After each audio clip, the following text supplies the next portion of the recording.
고등학생, 치매 할머니 유언장까지 조작, 15억 상속 사기극의 결정적 증거 포착.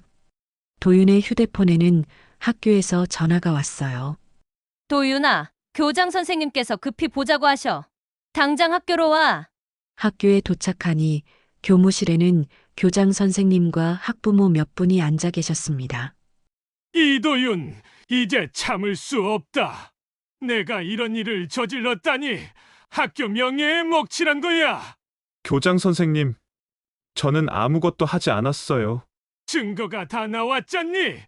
유언장 조작하고 할머니 속이고 당장 자퇴서를 써라.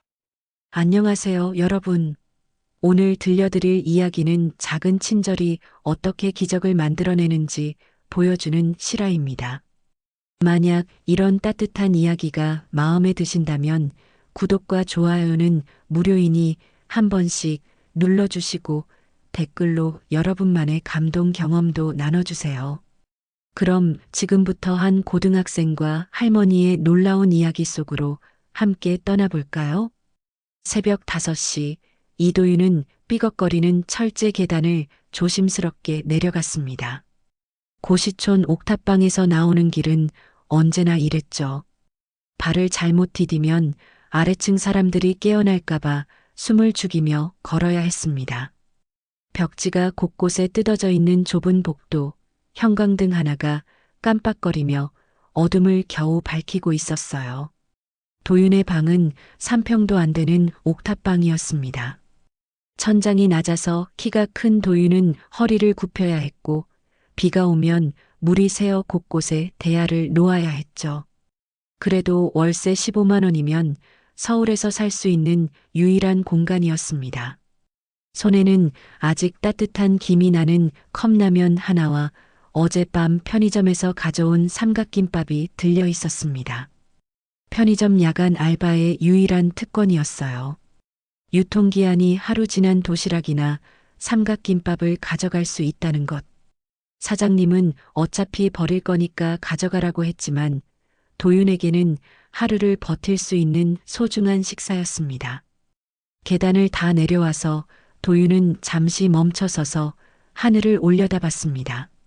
서울 외곽 재개발 대기지역이라 불리는 이곳은 30년 된 다세대 주택들이 빼곡히 들어서 있었어요. 재개발 소문은 10년째 돌고 있지만 정작 바뀌는 건 아무것도 없었습니다. 낡은 간판들, 금이 간 아스팔트, 가로등 하나 제대로 켜지지 않는 골목길들만 그대로였죠. 오늘도 파이팅이지. 혼잣말을 중얼거리며 도윤은 신문 배달용 자전거에 올라탔습니다. 중고로 산 자전거는 체인이 자주 빠졌지만 그래도 걸어서 배달하는 것보다는 훨씬 나았어요. 새벽 배달을 마치고 나면 바로 학교에 가야 했고 방과 후에는 또 편의점 알바가 기다리고 있었습니다. 주말에는 택배 배송까지 더해지죠. 하루 스케줄을 계산해 보면 잠잘 시간은 4시간이 고작이었습니다. 그마저도 숙제나 시험 공부 때문에 줄어들 때가 많았어요. 친구들은 학원을 다니고 과외를 받는데 도윤은 혼자서 도서관에서 빌린 참고서로 공부해야 했습니다. 자전거를 타고 골목길을 빠져나가며 도윤은 익숙한 새벽 풍경들을 지나쳤습니다. 24시간 찜질방 간판이 깜빡이고 있었고 포장마차 아저씨는 벌써 육수를 끓이며 하루를 준비하고 계셨어요. 하숙집 앞에서는 할머니 한 분이 분리수거를 하고 계셨습니다. 도윤아, 이렇게 일찍? 네, 할머니. 신문 배달 가는 길이에요.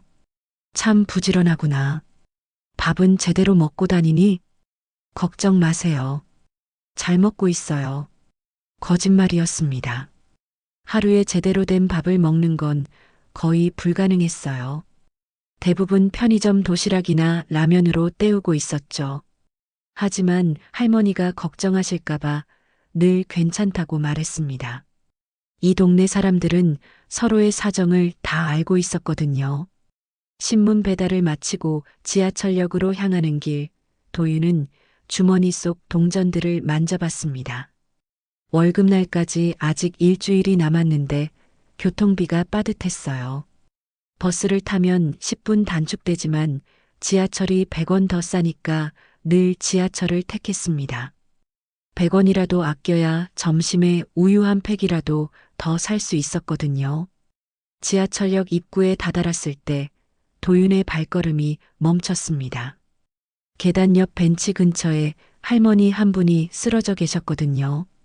정장을 입은 직장인들, 학교 가는 학생들이 수십 명 지나가고 있었지만 아무도 멈춰 서지 않았습니다.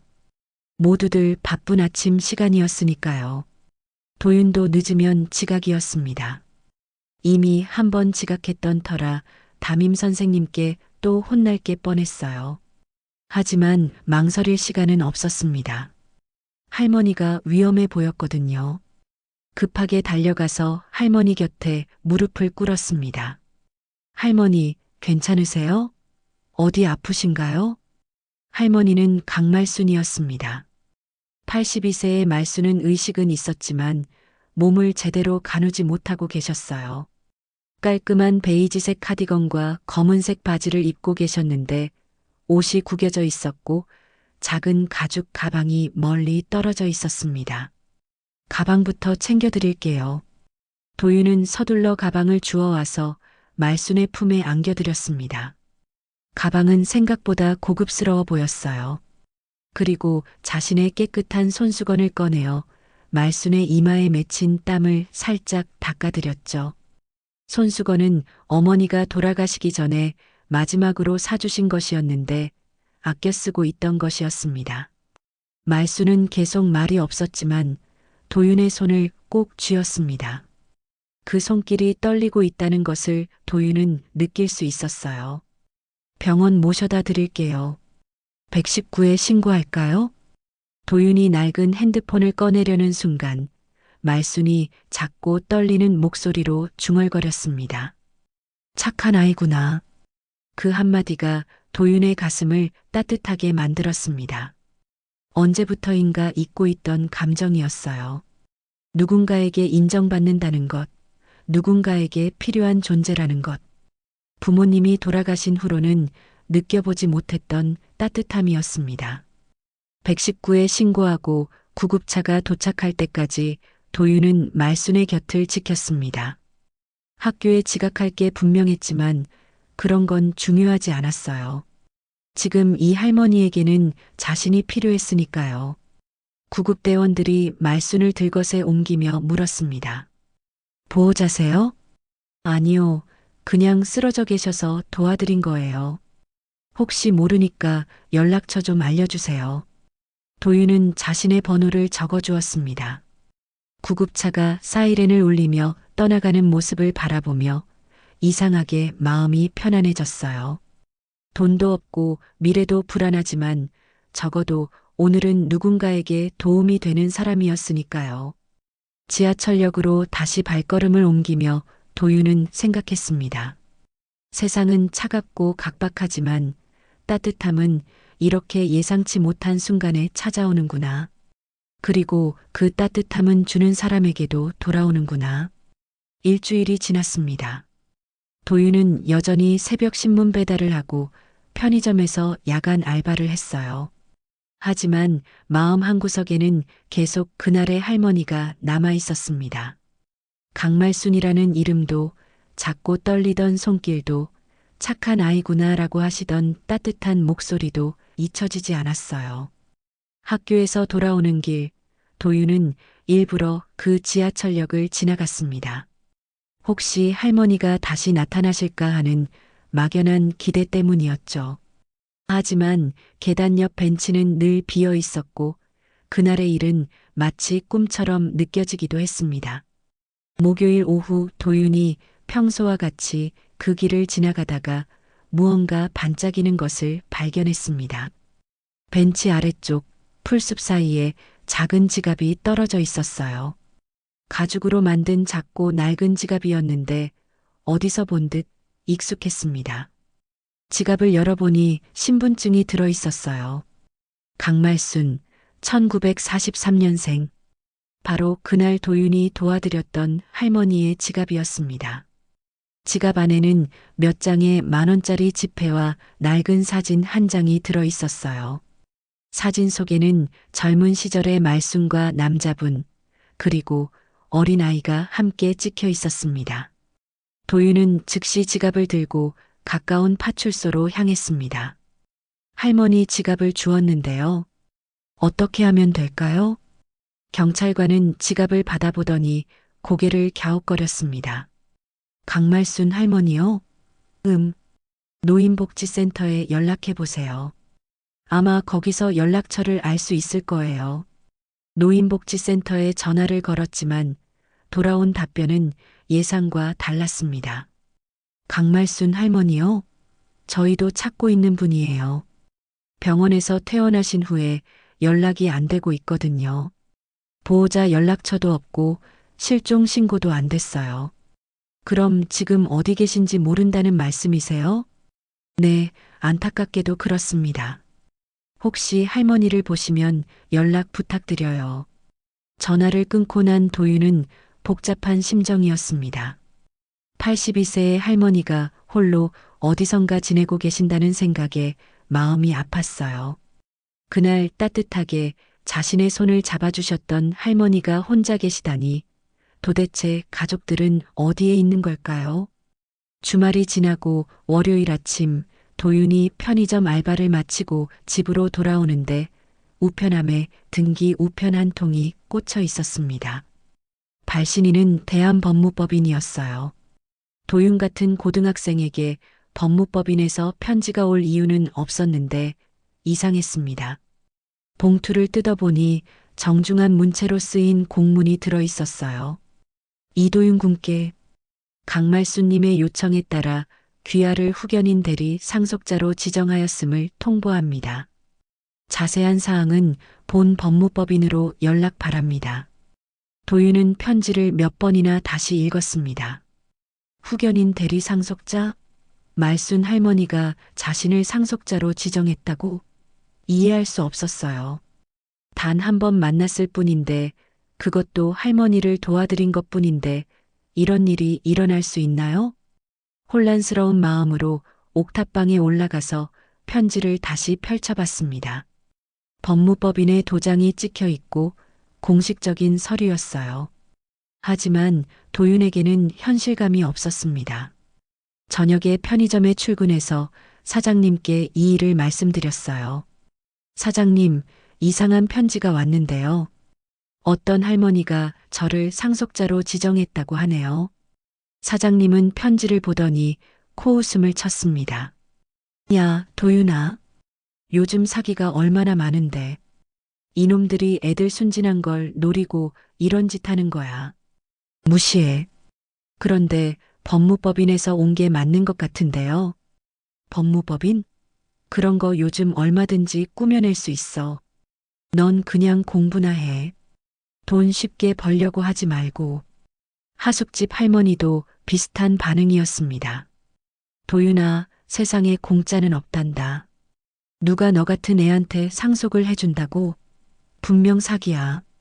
조심해라. 주변 어른들은 모두 사기라고 했지만 도윤은 그날의 기억을 잊을 수 없었어요. 말순 할머니의 따뜻한 손길과 진심 어린 눈빛을 기억하고 있었거든요.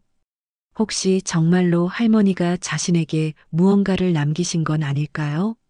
며칠 동안 고민한 끝에 도윤은 법무법인에 전화를 걸기로 했습니다. 진짜든 가짜든 확인은 해봐야겠다고 생각했어요. 안녕하세요. 이도윤이라고 하는데요. 편지를 받았어서 연락드렸습니다. 아, 이도윤 군이시군요. 기다리고 있었습니다. 내일 오후에 시간 되시면 사무실로 오실 수 있을까요? 자세한 설명을 드리겠습니다. 전화를 끊고 나서도 도윤의 마음은 복잡했습니다. 정말로 할머니가 자신에게 무언가를 남기신 건지 아니면 정교한 사기인지 알 수 없었어요. 하지만 한 가지는 확실했습니다. 말순 할머니에 대한 궁금증과 그날의 따뜻한 기억만큼은 가짜가 아니라는 것이었죠. 그날 밤 도윤은 창문 너머 서울의 야경을 바라보며 생각했습니다. 만약 정말로 할머니가 자신을 기억하고 계신다면 지금 어디서 무엇을 하고 계실까?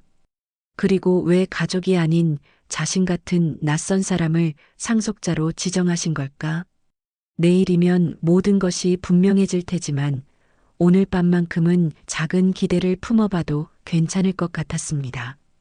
세상이 늘 차갑기만 한 건 아니라는 것을 그날 할머니가 보여주셨으니까요.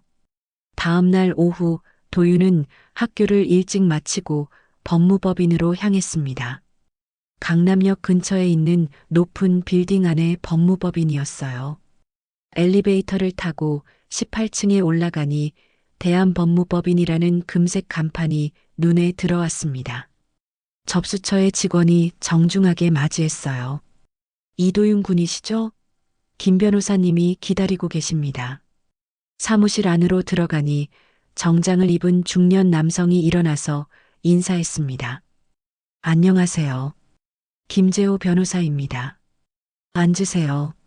도윤은 어색하게 의자에 앉았어요. 고급 가죽 소파와 큰 책상, 벽면을 가득 채운 법률 서적들이 압도적이었습니다. 먼저 말씀드리고 싶은 건 이번 일이 결코 사기가 아니라는 점입니다. 강말수님께서 직접 요청하신 정당한 법적 절차예요. 김 변호사는 두꺼운 서류 뭉치를 꺼내어 도윤 앞에 놓았습니다. 강말수님은 대한물산이라는 대기업의 창업자 강태성 회장의 부인이셨습니다. 현재 치매 초기 증세가 있으시지만 법적으로 유효한 의사결정 능력은 있다고 판정받으셨어요. 도윤은 깜짝 놀랐습니다. 그날 지하철역에서 만났던 할머니가 재벌가의 사모님이라니 전혀 예상하지 못했던 일이었어요. 그런데 왜 저를? 강말수님께서는 이렇게 말씀하셨습니다. 그 아이만이 진짜 따뜻함을 보여줬다고 하시면서요. 도윤군이 할머니를 도와드린 그날의 영상이 지하철역 CCTV에 모두 기록되어 있어요. 김 변호사는 노트북을 켜서 영상을 보여줬습니다. 화면 속에는 도윤이 말순을 도와주는 모습이 선명하게 찍혀 있었어요. 할머니께서 병원에서 회복되신 후 이 영상을 직접 보시고는 바로 저희에게 연락하셨습니다. 그리고 유언장을 작성하셨어요. 유언장이요? 네.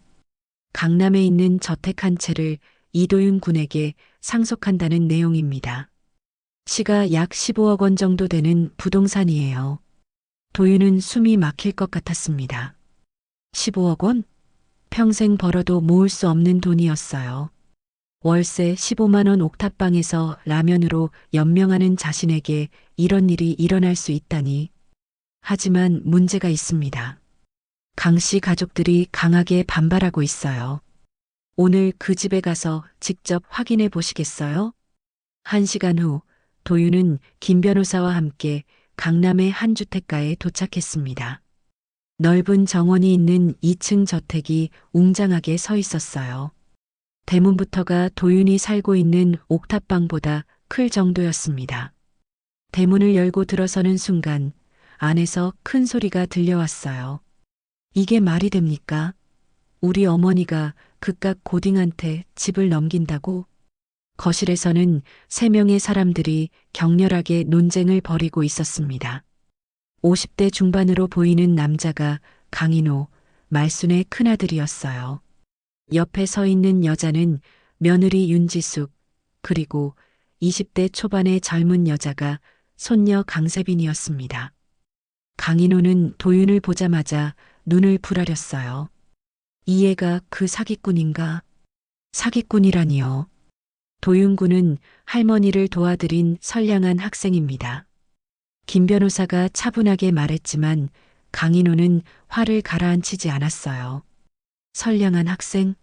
82세 치매 할머니를 이용해서 재산을 가로채려는 거 아닙니까? 윤지숙도 팔짱을 끼고 도윤을 위아래로 훑어봤어요. 어머니 정신 상태가 온전하지 않으신데 이런 결정이 유효할 리 없어요. 당장 유 원장을 무효화시켜야 합니다. 가장 날카로운 반응을 보인 건 손녀 강세빈이었습니다. 정말 웃기네요. 할머니 동정심 한번 받았다고 집 한 채를 차지하려는 거예요? 세빈은 명품 가방을 들고 있었고 온몸에 비싼 옷을 걸치고 있었어요. 도윤의 낡은 교복과는 대조적이었습니다. 저는 그런 의도가 전혀 없었습니다.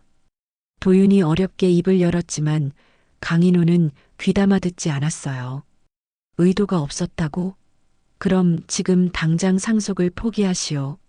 서류에 도장만 찍으면 되는 일 아닙니까? 잠깐요. 김 변호사가 서류 가방에서 두꺼운 파일을 꺼냈습니다. 강말수님의 유언은 완전히 합법적이고 유효합니다. CCTV 영상 기록과 병원에서의 정신상태 검사 결과, 그리고 유언장 작성 당시의 영상까지 모든 증거가 갖춰져 있어요. 영상이요? 강세빈이 의외라는 표정을 지었어요. 네. 할머니께서 직접 요청하셔서 유언장 작성 과정을 촬영했습니다. 내 인생에서 마지막으로 받은 따뜻함을 기억하고 싶다고 하시면서요. 김 변호사는 태블릿을 꺼내어 영상을 재생했습니다. 화면 속에는 병원 침대에 앉은 말순이 또렷한 목소리로 말하고 있었어요. 이도윤이라는 아이가 내게 마지막 온기를 줬습니다. 가족도 아닌데 따뜻한 손을 내밀어줬어요. 내 재산을 그 아이에게 물려주고 싶습니다. 영상 속 말순의 목소리는 분명했고 의식도 또렷해 보였어요. 강인호는 주먹을 꽉 쥐었습니다. 어머니가 정신이 온전하지 않으신 상태에서 하신 말씀이에요. 치매 환자의 말을 어떻게 믿습니까? 정신상태 감정서도 여기 있습니다. 치매 초기 증세는 있지만 중요한 의사결정을 내릴 수 있는 능력은 충분하다고 나와 있어요. 강세빈이 비웃듯 웃었어요. 동정심으로 얻은 집 한 채 오래 못 가실 거예요. 우리가 절대 가만히 두지 않을 테니까요. 도윤은 그들의 차가운 시선을 받으며 서 있었습니다. 자신이 왜 이런 상황에 놓이게 됐는지 아직도 이해할 수 없었어요. 단지 쓰러진 할머니를 도와드렸을 뿐인데 이렇게 큰 일이 벌어질 줄 몰랐습니다. 하지만 한 가지는 확실했어요. 강씨 가족들에게 말순 할머니는 그저 재산을 물려받을 대상일 뿐이었고 할머니의 진심은 전혀 이해하지 못하고 있다는 것이었습니다. 강씨 가족과의 만남이 끝난 다음 날 도윤의 일상은 완전히 바뀌어 버렸습니다. 아침에 신문 배달을 하러 나갔는데 하숙집 할머니가 심각한 표정으로 기다리고 계셨어요. 도윤아, 큰일 났다. 인터넷 뉴스에 내 이야기가 나왔어. 할머니가 보여준 휴대폰 화면에는 충격적인 제목이 떠 있었습니다. 치매 노인의 15억 유산을 가로챈 고등학생, 동정심 팔아 재벌가 재산 노린 10대. 기사 내용은 더욱 가혹했어요. 이도윤 군 18은 지하철역에서 쓰러진 치매 환자를 도와준 후 15억 원 상당의 부동산을 상속받게 됐다. 하지만 피해자 가족들은 계획적 범행이라며 강하게 반발하고 있다. 기사에는 도윤의 학교와 거주지까지 상세히 나와 있었어요. 심지어 옥탑방 사진까지 올라와 있었습니다. 댓글들은 더욱 악독했죠. 요즘 애들 정말 무섭다. 치매 할머니 이용하다니 양심이 있나? 15억 때문에 연기했겠지. 학교에 가는 길부터 시선이 따가웠습니다. 지하철에서 사람들이 수군거리는 소리가 들렸어요. 저 애가 그 뉴스에 나온. 참 뻔뻔하네. 그런 일하고도 학교에 나와? 교실에 들어서자 반 친구들의 시선이 일제히 도윤에게 쏠렸습니다. 평소 친하게 지내던 친구들마저 어색하게 고개를 돌렸어요. 야, 도윤아. 진짜야? 15억? 민수가 조심스럽게 물었지만 도윤은 대답하기 어려웠습니다. 언론에서 말하는 것처럼 그런 게 아니야. 그럼 뭔데? 할머니를 진짜 도와준 거야? 아니면 민수의 말이 끝나기 전에 담임 선생님이 들어오셨어요. 이도윤, 교무실로 와. 교무실에서는 교장 선생님과 교감 선생님이 기다리고 계셨습니다. 분위기가 심상치 않았어요. 도윤아, 이게 대체 무슨 일이니? 학교에 기자들이 전화를 하고 있어. 선생님, 저는 정말 그냥 쓰러진 할머니를 도와드린 것 뿐이에요. 하지만 세상 사람들은 그렇게 보지 않는구나. 학교 이미지에도 좋지 않고 며칠간 자택학습을 하는 게 어떨까? 사실상 등교 정지였습니다. 도윤은 고개를 숙였어요. 집으로 돌아가는 길에 편의점 사장님께서 전화를 걸어왔습니다. 도윤아, 미안한데 당분간 알바 쉬어야겠다. 손님들이 이상하게 보고 있어서 장사가 안 돼. 신문 배달업체에서도 연락이 왔어요. 이도윤 군, 죄송하지만 다른 배달원을 구했습니다. 여론이 좋지 않아서요. 하루 만에 학교도 알바도 모두 잃었습니다.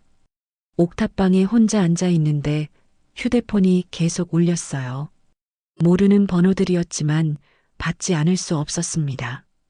이도윤이라는 애 맞나? 양심도 없는 놈이 어떻게 할머니를 이용해? 15억 받고 나서 기분이 어때? 더럽지 않아? 욕설과 비난이 끝없이 쏟아졌습니다. 도윤은 결국 휴대폰을 꺼버렸어요. 그날 저녁 김 변호사에게서 연락이 왔습니다. 도윤 군, 할머니를 뵈러 가실까요? 양천구에 있는 요양원에 계세요. 요양원은 생각보다 조용하고 깔끔한 곳이었습니다. 간호사가 안내해준 방에서 말순을 만날 수 있었어요. 하지만 할머니의 모습은 그날과 많이 달랐습니다. 창가에 앉아 멍하니 밖을 바라보고 계셨어요. 도윤이 다가가도 반응이 없었습니다. 할머니, 저예요. 그날 지하철역에서 말순이 천천히 고개를 돌렸습니다. 하지만 도윤을 알아보지 못하는 것 같았어요. 누구지? 간호사가 작은 소리로 설명했습니다. 요즘 증세가 많이 나빠지셨어요. 가끔씩 맑아지실 때가 있지만 도윤은 할머니 곁에 앉아서 조용히 말했습니다. 할머니, 그날 정말 고마웠어요. 제가 처음으로 누군가에게 필요한 사람이라고 느꼈거든요. 그때 말순의 눈에 초점이 돌아왔습니다. 마치 안개가 거치듯 또렷해졌어요. 아, 그 아이구나. 착한 아이. 말순이 떨리는 손으로 도윤의 손을 잡았습니다. 세상 사람들이 널 나쁘게 말하고 있지? 괜찮아요, 할머니. 괜찮지 않아. 내가 너에게 짐이 되고 말았구나. 말순의 눈에 눈물이 맺혔어요. 그날 너를 보면서 생각했단다. 내 인생에서 마지막으로 받은 따뜻함이라고. 가족들은 내 돈만 바라보고 있어. 간호사가 태블릿을 가져와서 영상을 보여줬습니다. 할머니께서 며칠 전에 촬영하신 거예요. 맑으신 날이었거든요. 화면 속 말순이 카메라를 향해 또렷하게 말하고 있었어요. 사람들은 15억이라고 하지만 사실 그 집은 시가 3억 정도야. 빚도 많이 남아있고 그런 건 중요하지 않아. 그 아이에게 주고 싶은 건 돈이 아니라 마음이야. 세상에는 아직도 따뜻한 사람이 있다는 걸 보여주고 싶었어. 도윤은 충격을 받았습니다. 언론에서 말하는 15억이 아니라 3억이었고 빚까지 있다니. 그럼 실제로는 얼마나 남는 걸까요? 김 변호사가 설명했습니다. 대출금과 세금을 제외하면 실제로는 5천만 원 정도 남을 것 같습니다. 그것도 집을 팔았을 때 얘기고요. 5천만 원. 물론 도윤에게는 큰 돈이었지만 세상이 떠들어대는 15억과는 전혀 다른 이야기였어요. 요양원을 나오는 길에 도윤은 결심했습니다. 이 모든 상속을 포기하기로 했어요. 할머니의 마음은 고맙지만 이런 식으로 세상의 비난을 받으면서까지 받고 싶지 않았습니다. 하지만 김 변호사는 반대했어요. 도윤군, 할머니의 진심을 저버리는 거예요. 할머니께서 얼마나 신중하게 결정하신 건지 아세요? 하숙집으로 돌아가자 할머니도 같은 말씀을 하셨어요. 도윤아, 포기하지 마라. 할머니가 너를 선택한 이유가 있을 거야. 하지만 도윤의 마음은 이미 정해져 있었습니다. 돈보다 소중한 건 할머니가 보여준 따뜻함이었고 그것만으로도 충분했으니까요. 상속을 포기하겠다고 결심한 다음 날 도윤은 예상치 못한 방문객을 맞았습니다. 옥탑방 앞에서 누군가 계단을 올라오는 소리가 들렸어요. 문을 열어보니 강세빈이 서 있었습니다. 안녕하세요. 기억하시죠? 강세빈이에요. 세빈은 그날과 달리 수수한 옷을 입고 있었어요. 명품 가방 대신 평범한 백팩을 메고 있었고 화장도 진하지 않았습니다. 어떻게 여기를? 주소 알아내는 건 어렵지 않았어요. 들어가도 될까요? 할 얘기가 있어서요. 도윤은 어리둥절했지만 세빈을 들여보냈습니다. 3평도 안 되는 좁은 방을 둘러본 세빈은 씁쓸한 표정을 지었어요. 정말 여기서 살고 있었네요. 뉴스에서 봤지만 직접 보니까 더 가슴이 아프네요. 무슨 일로 오셨어요? 세빈은 가방에서 커피 2잔을 꺼내어 도윤에게 건넸습니다. 사과하러 왔어요. 그날 너무 심하게 말한 것 같아서요. 사과요? 사실 저도 할머니 상황이 복잡하다는 걸 알고 있어요. 치매가 심해지시면서 가족들조차 못 알아보실 때가 많거든요.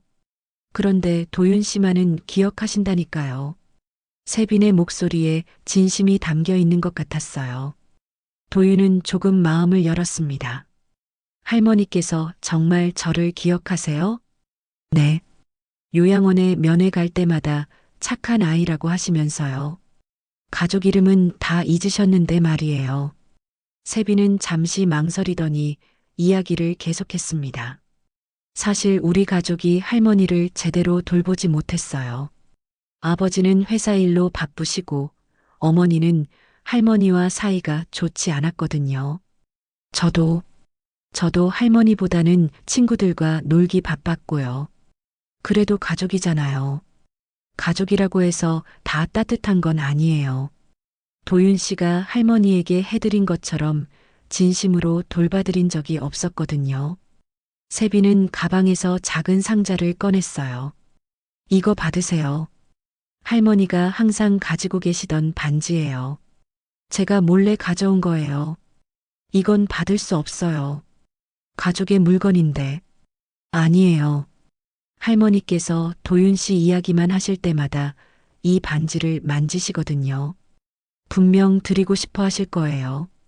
도윤이 상자를 받으려는 순간 세빈의 가방에서 종이 한 장이 바닥으로 떨어졌습니다. 도윤이 주워주려고 하는데 세빈이 급하게 가로챘어요. 아, 그건 제 거예요. 하지만 도윤은 그 종이를 흘끗 봤습니다. 분명히 유언장 양식이었는데 어딘가 이상했어요. 세빈 씨, 그 종이 뭐예요? 아무것도 아니에요. 그냥. 세빈의 얼굴이 창백해졌습니다. 도윤은 의심스러워하며 물었어요. 혹시 보여주실 수 있어요? 안 돼요. 이건 정말 개인적인 거라서. 하지만 바람에 날려서 종이가 다시 바닥에 떨어졌고 이번에는 도윤이 먼저 주었습니다. 종이를 펼쳐보니 충격적인 내용이 적혀 있었어요. 유언장 초안이었는데 여러 번 수정된 흔적이 있었습니다. 원래는 강세빈에게 전 재산을 상속한다고 적혀 있었는데 지워지고 다시 이도윤에게 상속한다고 바뀌어 있었어요. 이건 조작이잖아요. 도윤의 목소리가 떨렸습니다. 세빈은 고개를 숙이고 말없이 서 있었어요. 세빈 씨, 설명해 주세요. 이게 대체 뭐예요? 미안해요. 세빈이 작은 소리로 중얼거렸습니다. 처음에는 정말 할머니를 속이려고 했어요. 할머니께서 치매 때문에 헷갈리시니까 제가 유언장을 바꿔치기 하려고 했거든요. 그럼 할머니께서 저에게 상속하겠다는 것도 아니에요. 그건 진짜예요. 제가 속이려고 했는데 할머니께서 정말로 도윤 씨에게 주겠다고 하신 거예요. 세빈의 눈에 눈물이 맺혔어요. 할머니께서 CCTV 영상을 보시고는 바로 마음을 바꾸셨어요. 세빈아, 미안하다. 내가 아니라 그 아이에게 주고 싶다고 하시면서요. 그럼 진짜 할머니의 뜻이었던 거네요. 네. 할머니께서 마지막 순간에도 저 말고 도윤 씨를 기억하신 거예요. 저는 끝까지 진짜 손녀도 못 됐어요. 세빈이 울음을 터뜨렸습니다. 평생 할머니 옆에 있었지만 정작 할머니가 원하는 따뜻함은 한 번도 드리지 못했어요. 도윤 씨가 단 한 번에 해주신 그 마음을 말이에요. 도윤은 복잡한 심정이었습니다. 세빈이 처음에는 속이려고 했지만 결과적으로는 할머니의 진심이 드러난 것이었으니까요. 하지만 그날 오후 더 큰 문제가 터졌습니다. 세빈이 변조하려던 유언장 사진이 언론에 유출된 것이었어요. 기자들은 이것을 상속 조작 증거라고 보도했습니다. 고등학생, 치매 할머니 유언장까지 조작, 15억 상속 사기극의 결정적 증거 포착. 도윤의 휴대폰에는 학교에서 전화가 왔어요. 도윤아, 교장 선생님께서 급히 보자고 하셔. 당장 학교로 와. 학교에 도착하니 교무실에는 교장 선생님과 학부모 몇 분이 앉아 계셨습니다. 이도윤, 이제 참을 수 없다. 내가 이런 일을 저질렀다니 학교 명예에 먹칠한 거야.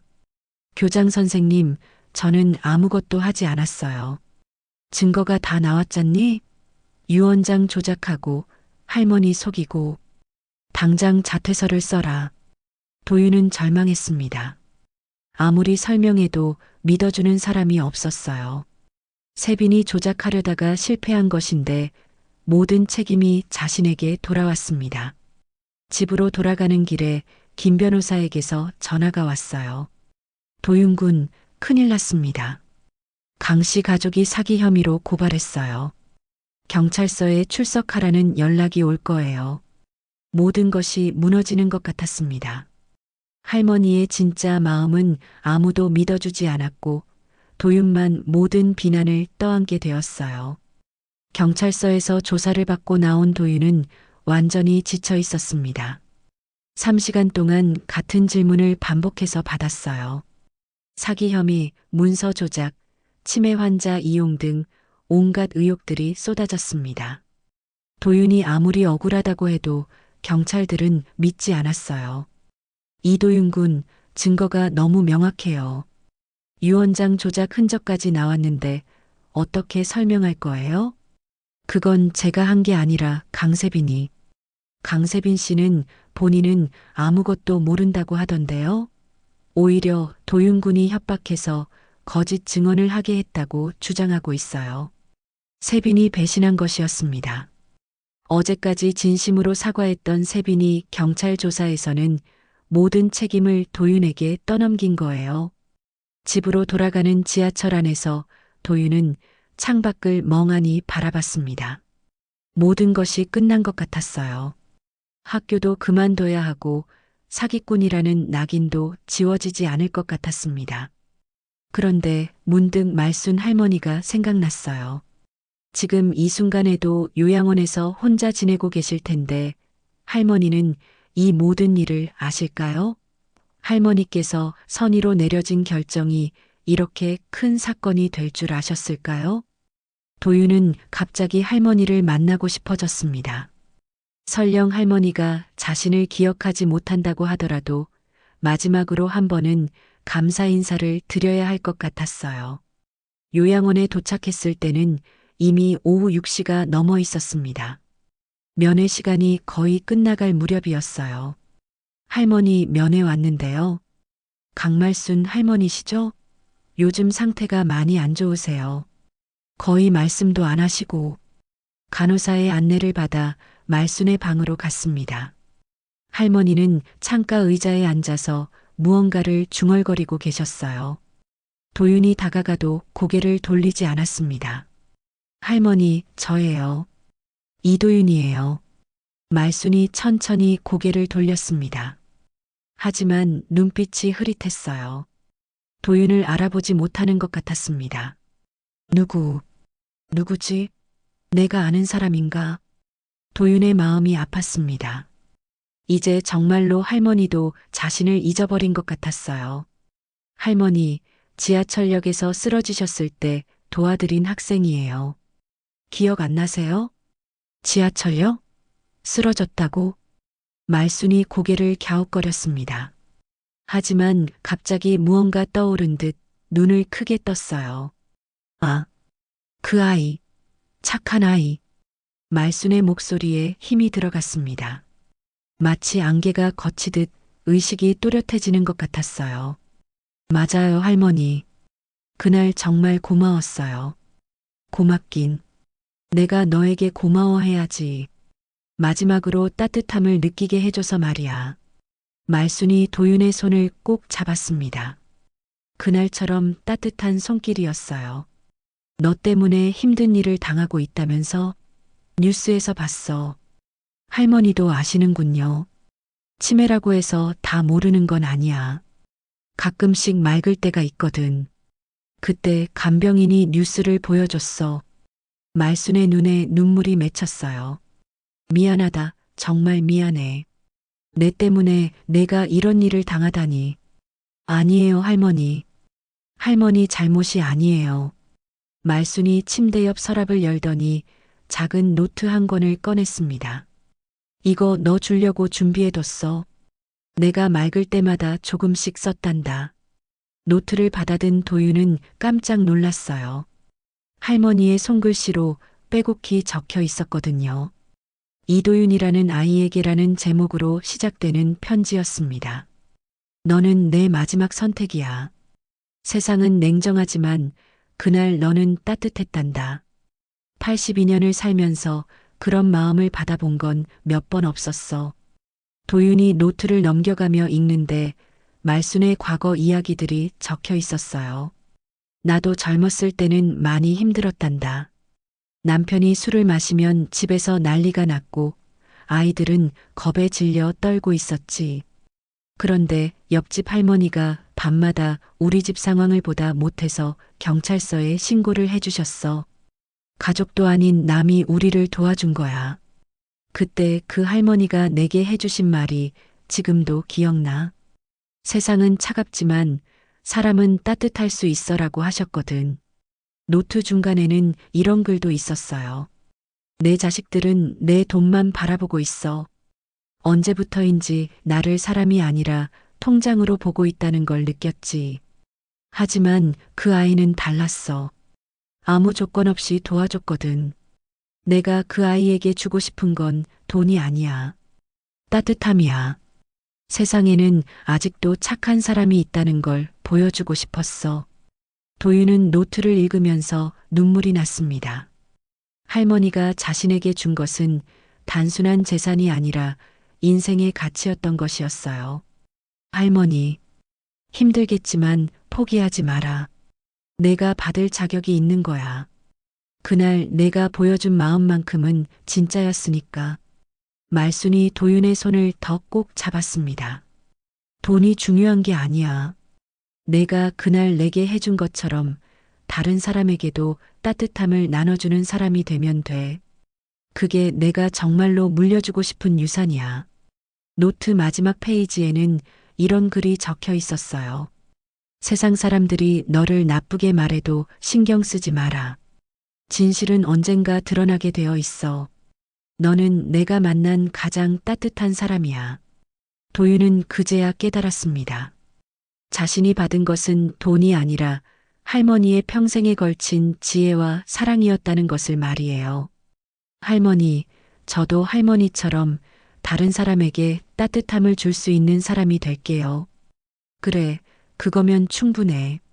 내 마음이 너를 통해서 계속 이어져 나간다면 더 바랄 게 없어. 그날 밤 옥탑방으로 돌아온 도윤은 달라져 있었습니다. 세상의 비난이 두렵지 않았어요. 할머니가 남겨주신 진짜 유산을 이제 알았으니까요. 말순의 노트를 받고 일주일 후 드디어 법정에 설 날이 왔습니다. 서울중앙지방법원 민사 3부 유언장 무효 확인 소송 재판이었어요.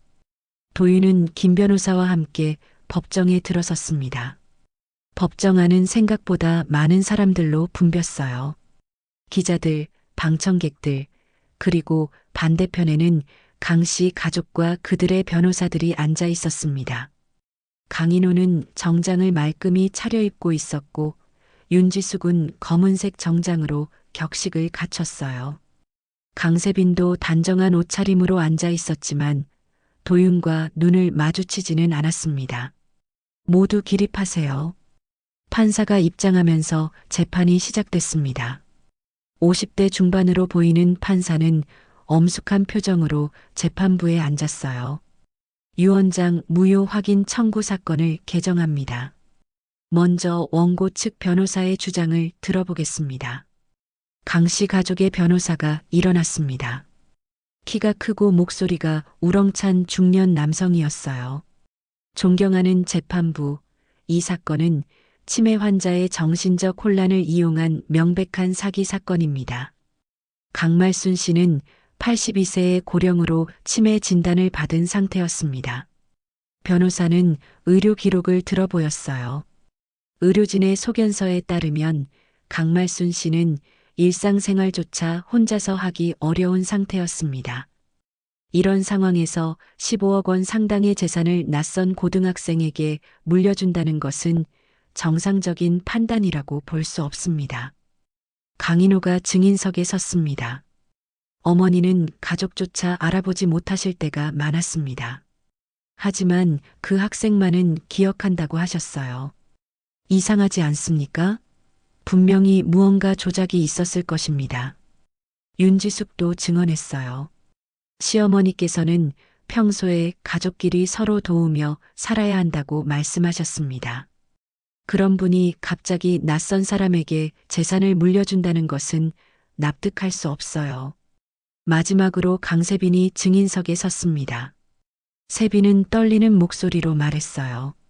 할머니께서는 치매 때문에 현실과 상상을 구분하지 못하실 때가 많았어요. 이도윤이라는 학생에 대해서도 실제보다 과장되게 기억하고 계셨습니다. 도윤은 세빈의 증언을 들으며 씁쓸했습니다. 며칠 전까지만 해도 진심으로 사과했던 세빈이 이렇게 거짓말을 하다니 믿기지 않았어요. 원고 측 주장이 끝났습니다. 이제 피고 측 변호사의 반박을 들어보겠습니다. 김 변호사가 일어섰습니다. 존경하는 재판부, 강말순 씨의 유언은 완전히 합법적이고 유효합니다. 치매 진단을 받았다고 해서 모든 판단 능력을 잃는 것은 아닙니다. 김 변호사는 정신상태 감정서를 제출했어요.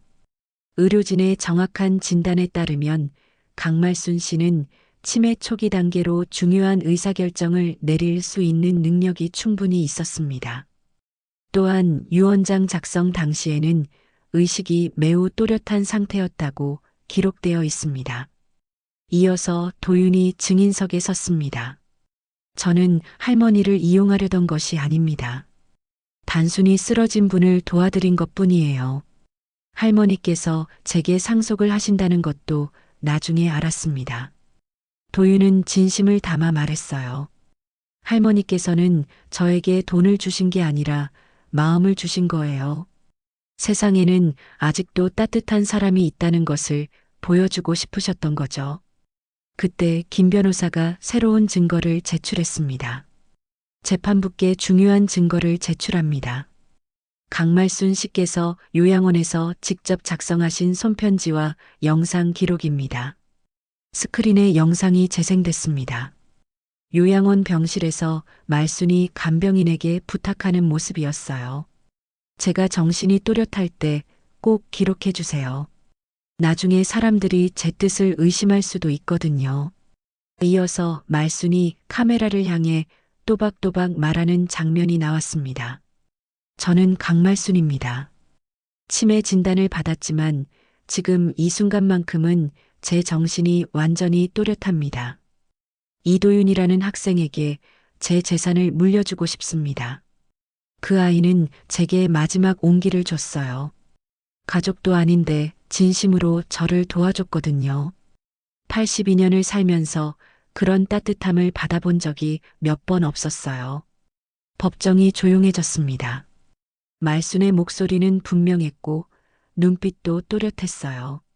내 재산이 아니라 내 뜻을 이어줄 사람에게 남기고 싶습니다. 그 아이, 도윤이는 내 마지막 희망이에요. 세상이 차가워져가는 이 시대에 아직도 따뜻한 마음을 가진 사람이 있다는 걸 보여주고 싶어요. 영상이 끝나자 법정안이 숙연해졌습니다. 일부 방청객들은 눈물을 닦고 있었어요. 강인호는 당황한 표정을 지었고 윤지숙은 고개를 숙였습니다. 강세빈은 손수건으로 눈을 가리고 있었어요. 김 변호사가 마지막 변론을 했습니다. 강말순 씨의 뜻은 명확합니다. 돈이 아니라 마음을 물려주고 싶으셨던 거예요. 이것이야말로 진정한 상속의 의미가 아닐까요? 판사가 잠시 휴정을 선언한 후 30분 뒤에 판결을 내렸습니다. 재판부는 다음과 같이 판결합니다. 강말순의 유언은 법적으로 유효하며 이도윤에 대한 상속은 정당합니다. 피고 강말순의 정신 상태는 유언 당시 충분히 온전했으며 자발적 의사에 의한 것으로 인정됩니다. 따라서 원고의 청구를 기각합니다. 법정 안에서 탄성이 터져 나왔습니다. 도윤은 믿기지 않았어요. 드디어 할머니의 진심이 인정받은 것이었습니다. 강인호는 분한 표정으로 법정을 나갔고 윤지숙도 말없이 따라갔어요. 하지만 강세빈만은 도윤에게 다가와서 작은 소리로 말했습니다. 미안해요. 정말 미안해요. 그날 저녁 도윤은 요양원을 찾아가서 말순에게 소식을 전했습니다. 할머니, 이겼어요. 할머니의 뜻이 인정받았어요. 말순은 흐릿한 눈으로 도윤을 바라보더니 희미하게 웃었어요. 다행이구나. 내 마음이 전해졌구나. 재판이 끝나고 한 달이 지났습니다. 도윤의 일상도 조금씩 변화하고 있었어요. 학교에서는 정식으로 복학 허가가 나왔고 편의점 사장님도 다시 일하자고 연락해 주셨습니다. 무엇보다 사람들의 시선이 달라졌어요. 재판 과정에서 말순 할머니의 진심이 알려지면서 여론도 바뀌었습니다. 치매 할머니를 이용한 사기꾼에서 할머니의 마지막 소원을 이어받은 따뜻한 청년으로 언론의 논조가 완전히 달라진 거죠. 하지만 도윤에게 가장 중요한 변화는 마음이었습니다. 할머니로부터 받은 것이 단순한 재산이 아니라 인생의 가치라는 것을 깨달았거든요. 상속받은 집은 결국 팔기로 했습니다. 빚을 갚고 나니 5천만 원 정도가 남았는데 도윤은 그 돈으로 특별한 일을 하기로 결심했어요. 말순 할머니처럼 혼자 지내는 어르신들을 위한 작은 쉼터를 만들고 싶었습니다. 목요일 오후 도윤은 오랜만에 그 지하철역을 찾았습니다. 모든 일이 시작된 바로 그 장소였어요. 계단 옆 벤치에 앉아서 지난 2달을 되돌아봤습니다. 여전히 사람들이 바쁘게 오가고 있었어요. 정장을 입은 직장인들, 학교 가는 학생들, 장을 보고 돌아가는 아주머니들. 그날과 똑같은 풍경이었지만 도윤의 마음은 완전히 달라져 있었습니다. 벤치에 앉아 있으니 말순 할머니와의 첫 만남이 생생하게 떠올랐어요. 쓰러져 계신 할머니를 도와드릴 때는 이런 일이 벌어질 줄 꿈에도 몰랐는데 그 작은 친절이 이렇게 큰 변화를 가져올 줄 누가 알았을까요? 휴대폰에 요양원에서 온 문자가 와 있었습니다. 할머니께서 도윤군을 찾으신다고 하세요. 시간 되실 때 오세요. 도윤은 미소를 지었어요. 할머니의 상태가 많이 나빠지셨지만 가끔씩 또렷해지실 때가 있었거든요. 그럴 때마다 도윤을 찾으셨습니다. 그때도 지금도 정말 고맙습니다, 할머니. 도윤이 혼잣말을 하고 있을 때 옆에서 무언가 떨어지는 소리가 났어요. 고개를 돌려보니 초등학생으로 보이는 아이가 가방을 떨어뜨리고 있었습니다. 아이는 급하게 가방을 주우려고 했지만 가방에서 연필과 지우개들이 굴러나왔어요. 주변 사람들은 여전히 바쁘게 지나가기만 할 뿐 아무도 도와주지 않았습니다. 도윤은 망설이지 않았습니다. 벤치에서 일어나 아이에게 다가갔어요. 괜찮아? 도와줄게. 고마워요, 형. 아이는 밝게 웃으며 대답했습니다. 도윤은 흩어진 학용품들을 차근차근 주워서 가방에 넣어줬어요. 학교 가는 길이야? 네. 오늘 늦어서 뛰어왔는데 가방끈이 끊어졌어요. 그럼 가방끈 고쳐줄게. 잠깐만 기다려. 도윤은 가방끈을 임시로 묶어서 아이가 안전하게 메고 갈 수 있도록 해줬습니다. 이제 괜찮을 거야. 조심히 가. 정말 고마워요. 형은 진짜 착한 사람이에요. 아이가 신나게 뛰어가는 모습을 보며 도윤은 따뜻한 기분이 들었어요. 바로 그날 말순 할머니께서 느끼셨을 그 감정이었을 것 같았습니다. 그때 뒤에서 누군가가 말을 걸었어요. 따뜻한 모습이네요. 돌아보니 30대 중반으로 보이는 여성이 서 있었습니다. 저 아이 도와주시는 거 봤어요. 요즘 같은 세상에 저런 친절은 보기 드문데 별일 아니에요. 당연한 거죠. 당연한 일이라고 생각하는 사람이 많지 않아요. 혹시 이도윤 씨 맞나요? 뉴스에서 봤는데. 도윤은 고개를 끄덕였어요. 저는 신문 기자인데요. 할머니와의 이야기가 많은 사람들에게 감동을 줬어요. 정말 아름다운 이야기더라고요. 기자는 명함을 건네며 말했습니다. 사회부 기자로 일하면서 좋은 소식보다는 안 좋은 소식들을 많이 다뤘는데 도윤 씨 이야기는 정말 희망적이었어요. 사람들이 다시 따뜻함의 가치를 생각해 보게 됐을 것 같아요. 도윤은 요양원으로 향했습니다. 말순 할머니는 창가에 앉아 계셨는데 오늘은 의식이 비교적 또렷해 보였어요. 도윤아, 왔구나. 네, 할머니. 어떻게 지내세요? 좋아. 너 덕분에 매일이 따뜻해. 말순이 도윤의 손을 잡으며 말했어요. 내가 너에게 준 건 사실 별거 아니야. 하지만 너는 그걸로 더 큰 따뜻함을 만들어가고 있구나. 할머니께서 가르쳐 주신 거예요. 고맙다. 내 마지막 선택이 틀리지 않았다는 걸 보여줘서. 그날 저녁 옥탑방으로 돌아온 도윤은 책상에 앉아 계획서를 작성했어요. 어르신들을 위한 쉼터 프로젝트였습니다. 혼자 지내시는 분들이 모여서 따뜻한 시간을 보낼 수 있는 공간을 만들고 싶었어요. 창문 밖으로 서울의 야경이 보였습니다. 수많은 불빛들 사이에는 말순 할머니 같은 분들이 혼자서 밤을 보내고 계실 거예요. 그분들에게도 따뜻함이 닿을 수 있다면 좋겠다고 생각했습니다. 다음 날 아침, 도윤은 다시 그 벤치를 지나갔습니다. 신문 배달을 하러 가는 길이었어요. 여전히 바쁜 아침 시간이었지만 이제는 주변을 더 세심하게 살펴보게 됐습니다. 혹시 도움이 필요한 사람이 있는지 말이에요. 할머니로부터 받은 따뜻함이 도윤을 통해 다른 사람들에게 전해지고 있었습니다. 그리고 그 따뜻함은 언젠가 또 다른 누군가에게 이어질 것이었어요.